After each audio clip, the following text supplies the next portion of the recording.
the board of directors and say, guys, it's been around for 100 years, we've understood it to be shaped in this particular way, but clearly the evidence in front of us tells us it should be shaped in a different direction in order for it to be fit for purpose. Is this a conversation that is happening around this particular boardroom? Always, which is why you'll have your strategic discussions and why the strategic pillars was assigned. Looking at the relevance, looking and addressing issues. So it, strategy, if you look at the decision on where the organization needs to go, that was clear. It has been emphasized, it has been shared with members, it's evident in the integrated report, and it gives you your foundation. Okay, so that's why it's been called the pillar. So when you look at the relevance and the pillars of what it needs to be, and based on the question on what should the organizations do, and I think a lot of what we need to do is we need to sit and ask ourselves, what do we know about the future?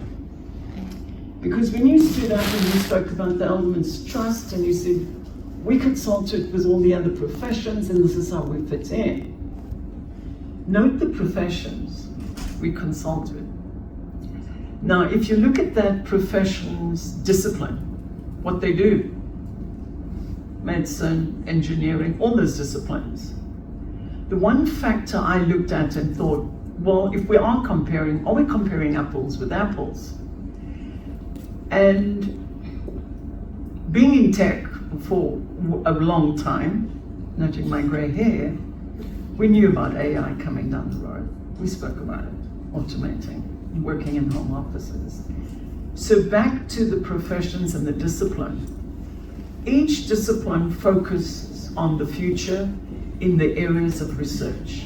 You know how, and where we've come up with medicine, biomedics is now adjusting genes to solve your diseases, okay? Engineering, 6G is coming out, 100% global uptime, satellites, engineering is coming out.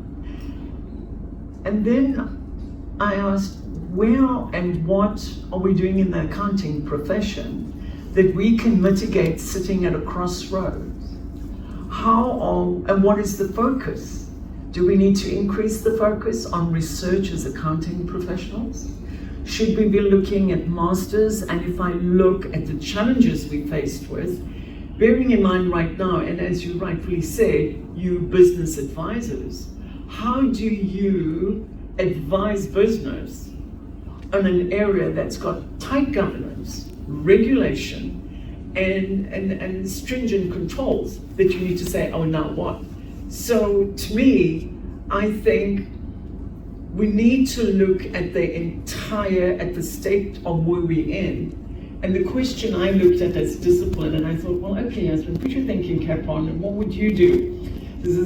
I would say, well, the question I would like to ask somebody to do research is, what role and what technology would support and enable assurance? Guide me with some frameworks. And I thought, now that's something. It would have been great.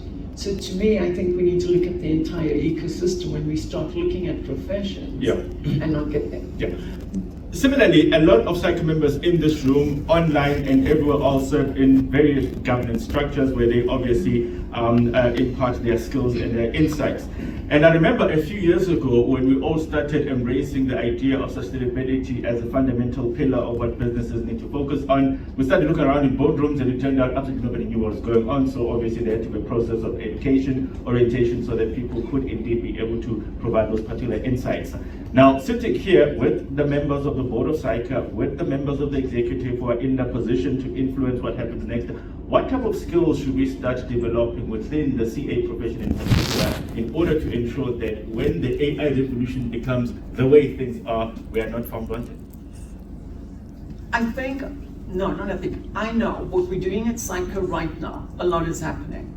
There is a guideline on AI, generative AI. It's a 14-page document. It tells you your roles and your responsibilities, and that's published. In addition to that, there's been a webinar in July, October and November on areas addressing AI in auditing. So I think if we start looking at what has happened in parallel to that, that's great to where you find yourself today.